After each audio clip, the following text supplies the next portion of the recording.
everybody, DjGoHam here. Welcome back to the channel. It's Farm Some News, babe.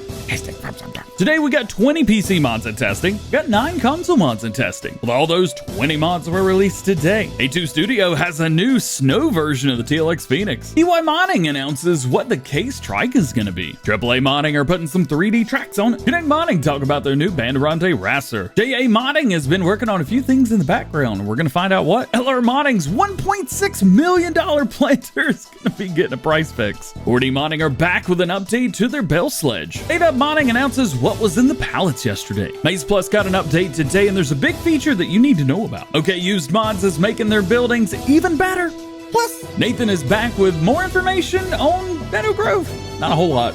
Just check it out. In testing for PC, we have 82's Outdoor Campsite, Agromat Opalenica TO51, Bell Trailer, Big and Medium and Small Sheds, Bunk Tires, Case IH 140, 150, 160, CVX and Trike, Remo Levante, Grain Barn, Lizard 2248, Lizard Maize Sunflower Pack, Lizard UTV 90, Lizard ES5, MaizePlus, Multiva Discmaster 300, New Lands, SLC John Deere 7300 Brazil, TLX Rigid Series attachments, Tomosin 7075, Wasteland, and water and diesel tanks. In testing for consoles, we have the AGM P310 and Bodywork, Brandsign Pack, Case IH Trident 5550 Liquid Applicator, Ice Cafe, Junkari Module Trailers, Lizard K35, Massey Ferguson 5650, Multi-Fruit Silo Pack, and the New Holland Workmaster Series. All that being said, we still have 23 Mod City waiting to be tested, and the current average waiting time for newly submitted mods, one workday. In addition to the mods in testing, 20 new and updated mods were released today on the in-game mod hub, including an update to the F350 Super Duty and the new Case IH Trident Sprayer. I've already made a video showing these off, and you can find that video linked to the first pinned comment and description below. Making our way into today's top stories, we start with A2 Studio and the new version of the TLX Phoenix coming to not only Farming Simulator 19, but also Farming Simulator 22 as well. This is going to be a new winter edition. Oh man, it looks good. He says that what you see here isn't the final version, but it's something that he's going to be starting to work on for all platforms. Since FS22 is going to have seasonal cycles at all times, you're going to need something to get around in the snow, assuming that you leave snow turned on, of course. So, what do you think? The TLX Phoenix Winter Edition is ready to handle just about anything. Speaking of the Phoenix, the update is currently on hold right now as Giants are waiting for the Rigid Series attachments to pass testing before going forward with the Phoenix update, since they are a required mod. As you know, the 9000 was pulled from Mod Hub, and with it, the attachments. So, David has re-uploaded the attachments as a separate pack so that you can get them back, just won't have the 9000 yet. Yes, yet. In addition, the TLX Phoenix Service Pack is also in testing, but was not on the list today. However, it is in testing right now, so no worries. Yesterday, I showed off something that was teased by EY Modding, the Puma Trike series, at least that's what I called it, and today we get to see exactly what it is because it's already on the testing list. The Case IH 140, 150, 160 CVX, and Trike. However, I'm not sure if this is a Puma or a Maxim, or maybe both. By the engine numbers, it looks like the two overlap a little bit, so we're just gonna have to wait and see exactly what happens with this.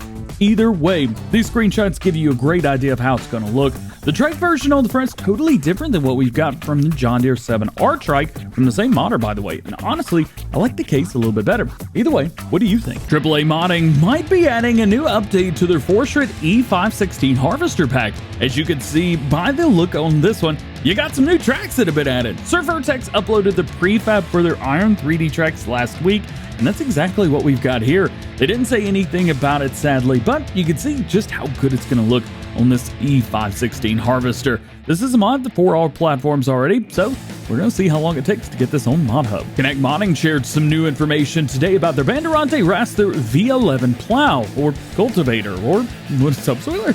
Here you can see that there's two different bits on the machine. The orange line represents the plowing part, and the white line represents the cultivator part. The plow is in a V shape in the front, while the cultivator is just a straight line in the back.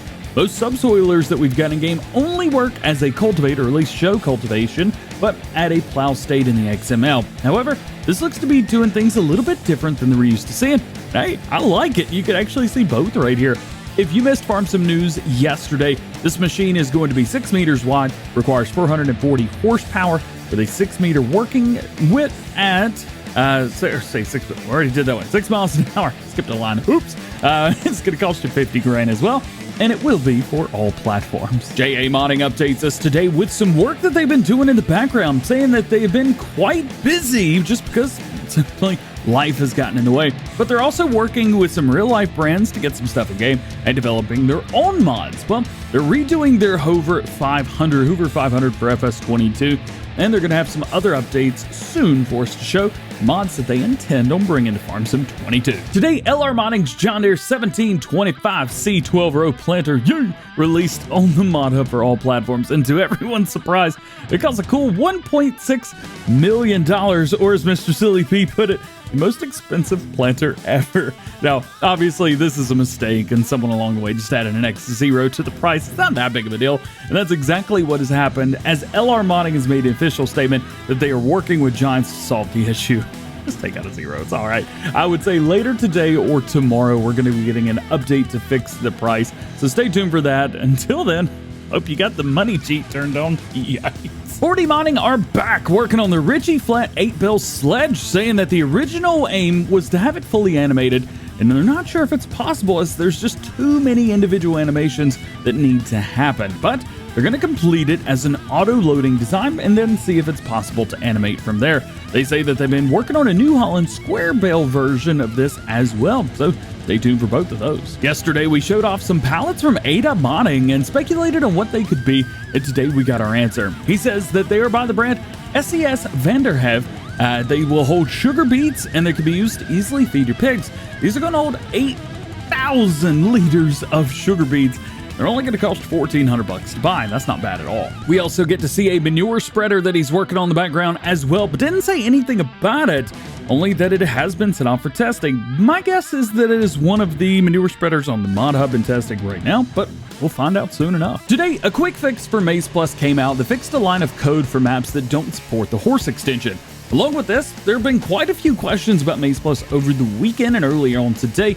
One of which is why is MaizePlus not working on my map? Well, simply put, a map has to be made MaizePlus ready. If it's not, there are things that could go wrong or not work. Additionally, the map may not be prepared for extra crop types.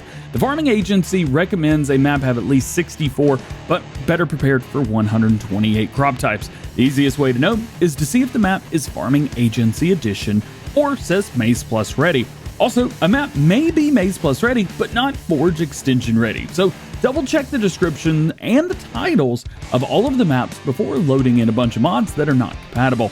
The map just simply is not going to load if there's too many crop types. That way, you have the best playing experience. And remember, you need the MaizePlus mod first, the original MaizePlus mod.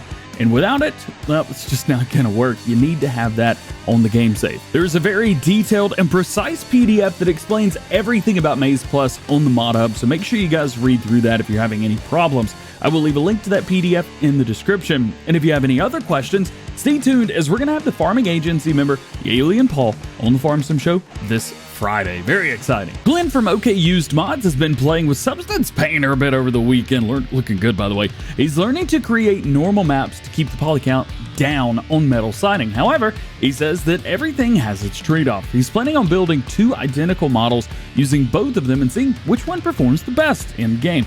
My opinion, Glenn is a leader in the community on highly detailed mods. If you take a look at the sheds that he's released on the Mod Hub, the details on them are just incredible and are a very overlooked part of many buildings and sheds from other creators that are on Mod Hub.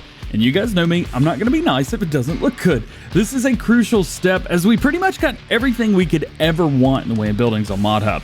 Now, it's hard to stand out. However, Glenn's found a way to do it. Keep it up, man. And lastly, today, Nathan updates us on the progress of Meadowgrove. He says that lately he hasn't had the time to work on it, but he's getting back into the swing of things as much as he can. Not much left to do, only the snowmass and 2 traffic splines. The map's done. Unfortunately, he says that the biggest question is, will he have time to upload it to Mod Hub? I know lots of you have been waiting on this update for a while now. It feels like a year already, so hopefully we'll have some good news for you guys soon. And hopefully I will have enough time to come up with a segue to the outro that knows it's a segue to the outro. Yes. There it is. Just like every episode of Farm Sim News, links to all topics discussed today can be found in the description below. Please listen to this next part. There are no release dates for mods. Myself nor anyone else knows when any mod is going to be released. There you go. If I didn't talk about something you're interested in or curious about in this video, it just simply means that there's no new information at the time of recording this video. Please refer to previous episodes for the most current status of those projects, and make sure you stay tuned to the channel for updated information on everything new going on in the world of Farming Simulator. Well guys, that is going to be it for today. Hope you enjoyed the video. If you did, make sure you drop a like on it, get subscribed to the channel if you're new, and join the DjGoHam fam. Make sure you turn your notification bells on as well so that you never miss daily Farming Simulator videos here on the channel. Well, with that, hope you have a great day. We'll see you later. Peace.